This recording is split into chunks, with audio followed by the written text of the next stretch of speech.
Rural Americans deserve access to the best of what our country has to offer, especially health care. Across every state, every community, America's rural hospitals are the first line of defense, protecting our families, neighbors, and loved ones.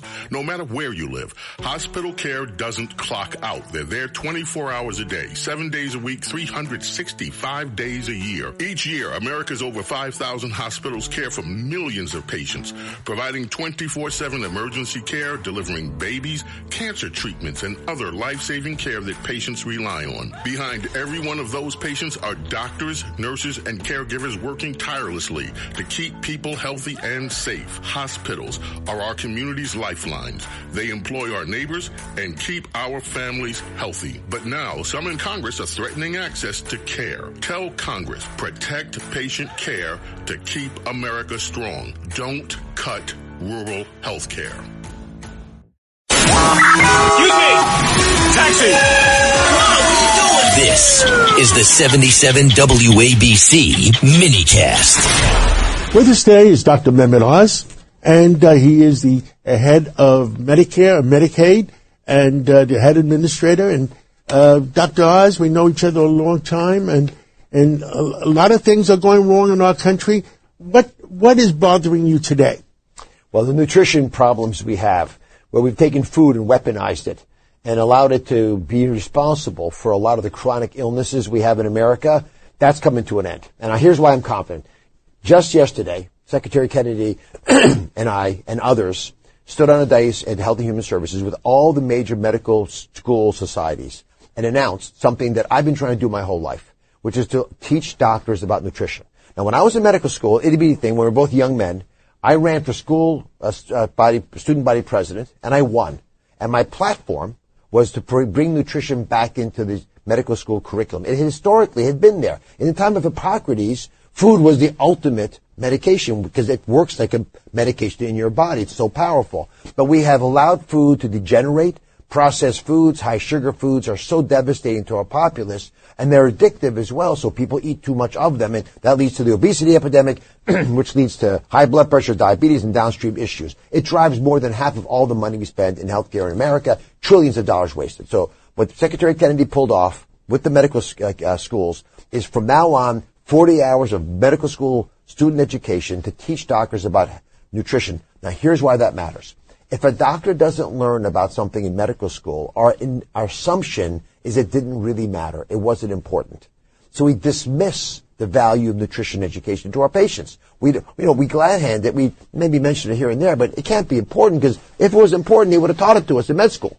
So by changing the accepted norm in medical schools in America, we're going to be teaching all new generations of medical students not just what nutrition can do for you in your body, but how to teach it to patients, how to get America making food again. John, our people aren't making food, and it's inexpensive to make it at home. It's expensive. And if you go to buy a junk food burger at a large chain, they're $10 now. You can make for half that amount of money a much better quality product like most people historically have eaten. And even in our military, where, as you know, 3/4 of kids in America aren't eligible for the military because they're overweight or have other health issues related to their diet.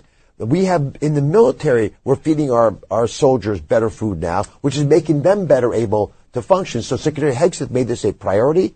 We have chefs now coming in to help us in government. We have now in the hospital systems in America. I'll pick on Zakarian, who's a great chef down in Tampa. He revised their entire hospital, big hospital system, revised all their food. I mean, when you go to the hospital, the food makes you worse. You want healthy food that makes you feel better, as it has historically always been. When did this all happen? In the 1950s and 1960s, when the manufacturers, the manufacturers wanted stuff to taste better. I was in the supermarket business. Stuff to taste better and last longer on the shelf.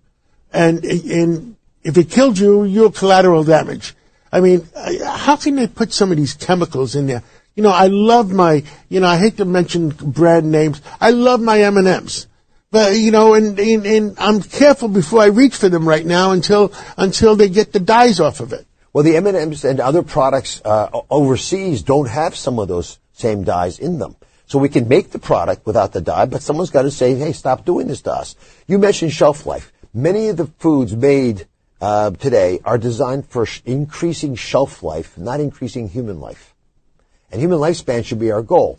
Ultra-processed foods, foods that are consisting of products you can't pronounce, that don't come out of the ground looking the way they look when you consume them, those foods are a problem because they trick your body, especially if they're laden with carbohydrates. They trick your brain. Your brain's not looking for carbs or calories. It's looking for nutrients. So if I give you a energetically rich, lots of calories, but no nutrient meal, you could eat more of it. That's why soft drinks are problematic. When you drink a soft drink at a meal, your body doesn't process that you got those calories. You'll eat, an average soft drink is 160 calories. You'll eat that many more calories at the meal. You wouldn't even know you drank the soft drink. That's why you should never drink your calories.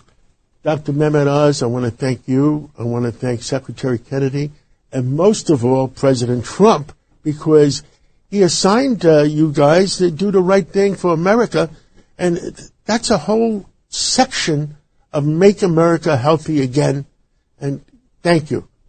Thank you not only for us old guys, but thank you for our kids and grandkids. God bless you, John. It's always a pleasure to be with you. Thank you. If you're looking to create, grow, and sustain your wealth, download and subscribe to the Pain Points of Wealth podcast at BeBullish.com with Bob, Ryan, and Chris Payne. It's your podcast for market insights, money tips, and real talk on the economy. Download and subscribe at BeBullish.com.